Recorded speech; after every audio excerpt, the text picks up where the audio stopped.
The arrival. In the quiet town of Blackwater, dusk always carried with it an unsettling silence. For generations, the residents had whispered about eerie lights dancing over the distant hills, and strange figures glimpsed on foggy nights. Yet nothing in their storied past had prepared them for the terror that would descend one fateful evening. It began subtly. Old Mrs. Winfield, known for her rambling tales and mysterious past, was the first to notice an unusual glow near the abandoned cornfield. "They're not of this earth," she mumbled in her sleep during one of her restless nights. By dawn, similar murmurs echoed through the town.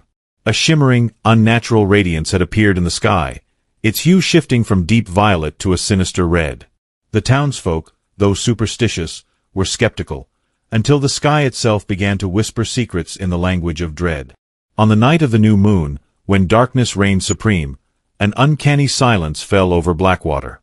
A cold wind stirred the autumn leaves as a single, monolithic craft descended silently into the woods beyond the river's bend. Its surface, black and reflective as obsidian, absorbed every stray beam of moonlight. From its depths emerged beings whose presence defied comprehension. Tall, gaunt, with eyes like burning coals and limbs that moved in unnatural, jerky motions.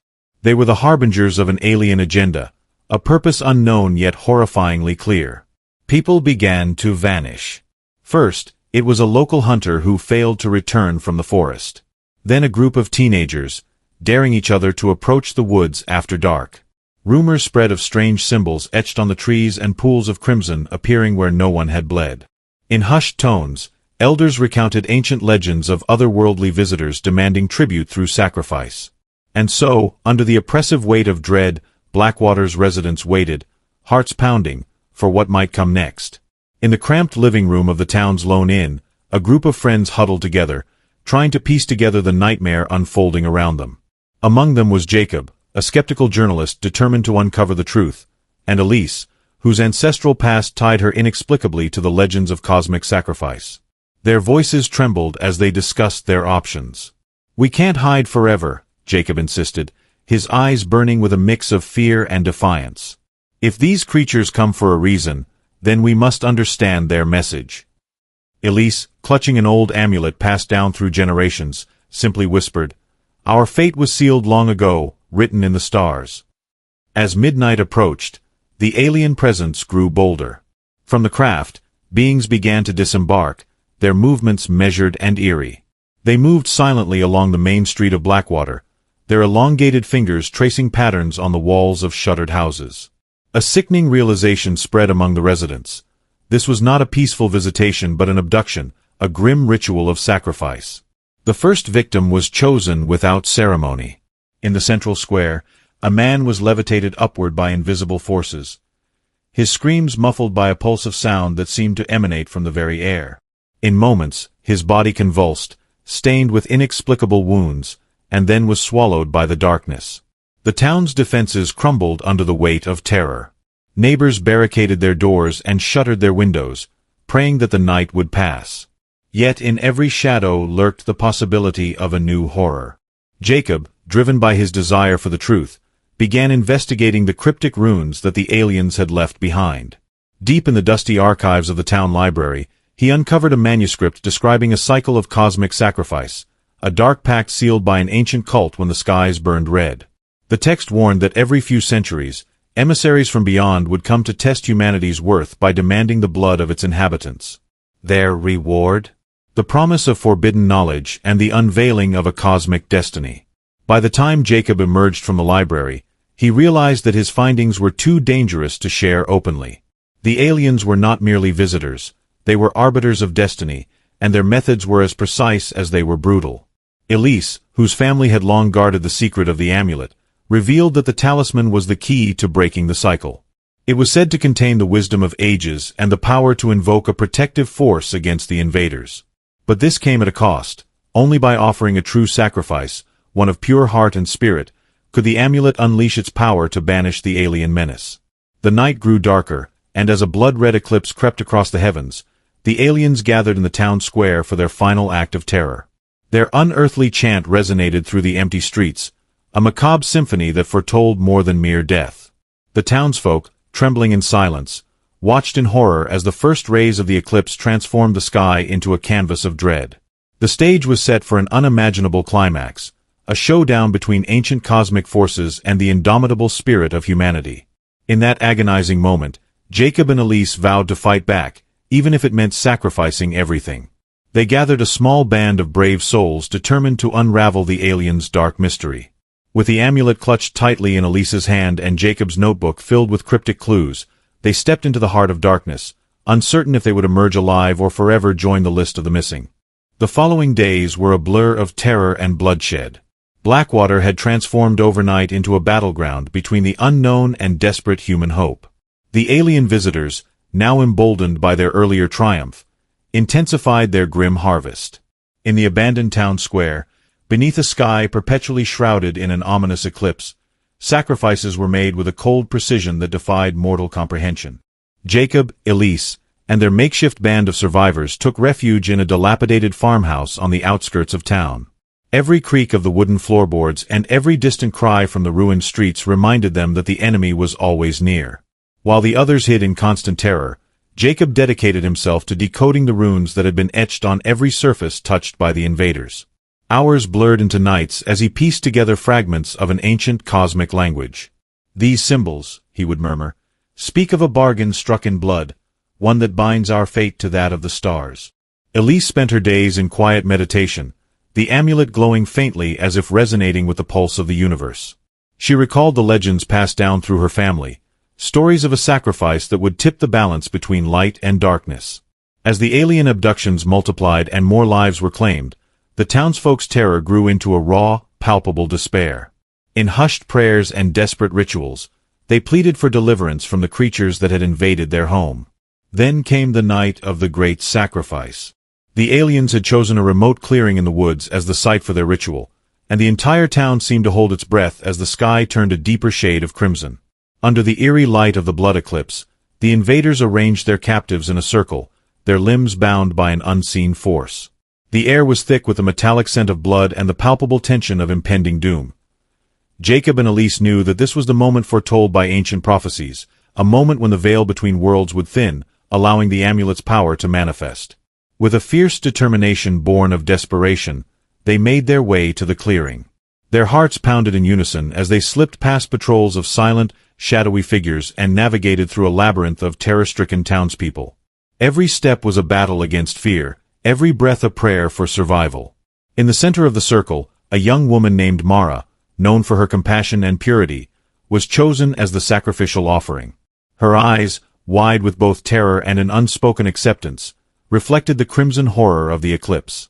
Jacob's instincts screamed that Mara was the key, a pure soul destined to unleash the amulet's ancient magic.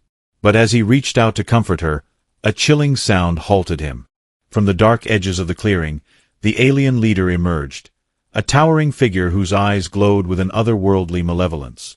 Its voice, when it spoke, was like the clashing of distant galaxies. "You dare defy the cosmic order?" the creature boomed, its tone laced with centuries of accumulated wrath. "This sacrifice is the bond that renews the pact between our worlds. Without it, your kind shall be consumed by the void."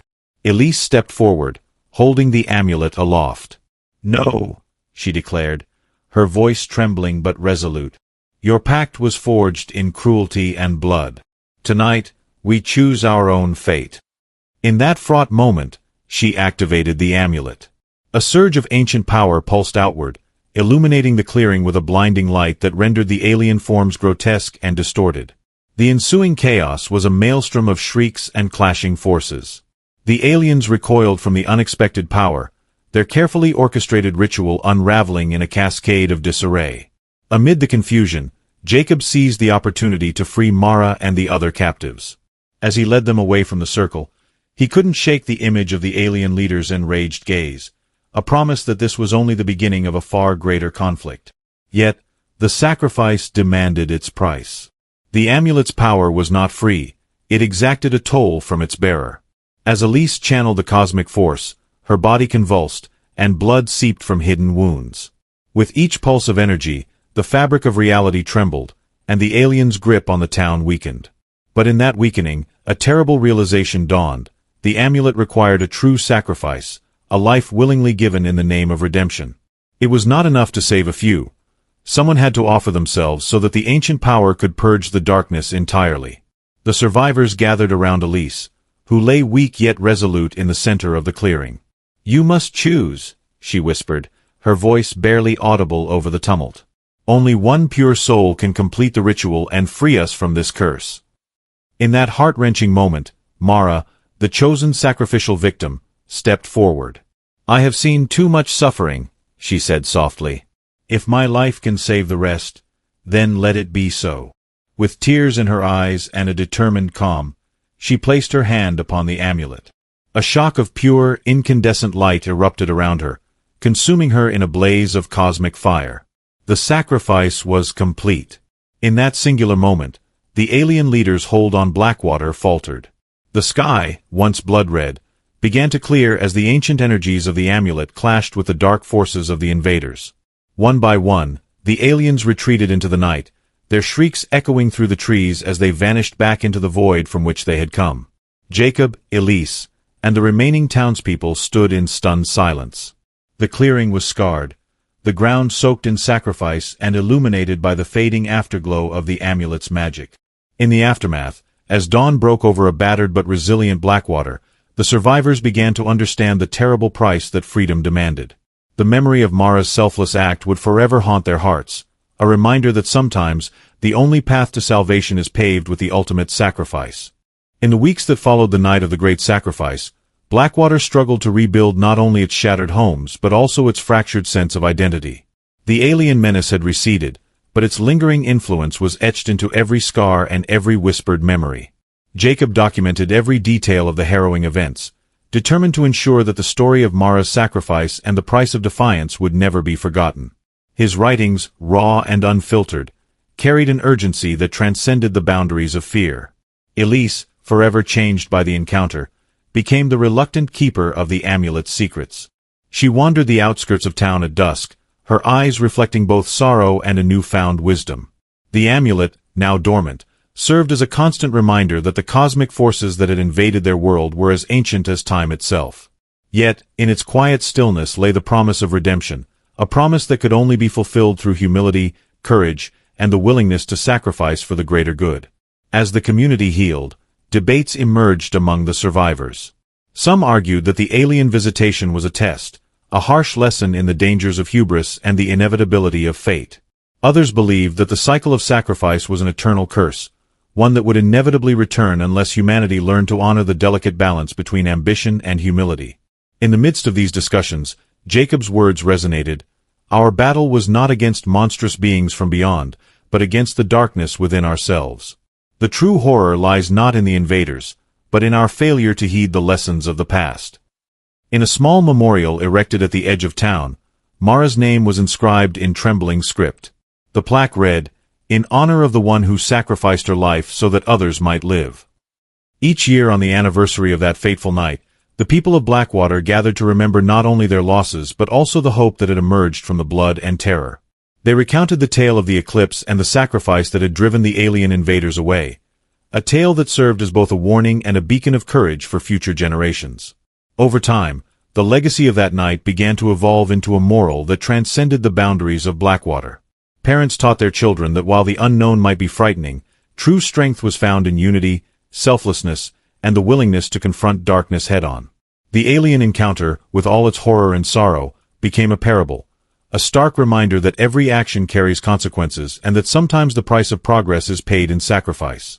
In the ruins of fear and despair, the seeds of hope were sown, urging humanity to strive for a future where compassion triumphs over cruelty. As Jacob penned the final lines of his account, he reflected on the immutable truth that had emerged from the chaos. When faced with the abyss, we have a choice, to succumb to terror or to rise above it with the courage of our convictions. In every sacrifice lies the potential for redemption, and in every act of selflessness, the promise of a brighter tomorrow. His words, though soaked in grief, carried a luminous quality, a call to remember that even in the darkest of times, the human spirit can ignite the light of hope. Now, as the scars of that night began to fade into memory, Blackwater found solace in the knowledge that their ordeal had forged an unbreakable bond among them. They had witnessed firsthand that the cost of freedom might be steep, but it was a price worth paying when it meant reclaiming the very essence of their humanity. And so, dear listener, as you reflect on the events of the Eclipse of Sacrifice, let the moral resonate deep within you. True courage is born not of the absence of fear, but of the willingness to sacrifice for what is right. In our darkest moments, when the unknown looms large, it is our unity and compassion that light the path to salvation. Thank you for joining us on this harrowing journey. If you found this story both thrilling and thought-provoking, please remember to subscribe to the channel and hit the like button for more tales that challenge the boundaries of fear and hope. End of The Eclipse of Sacrifice.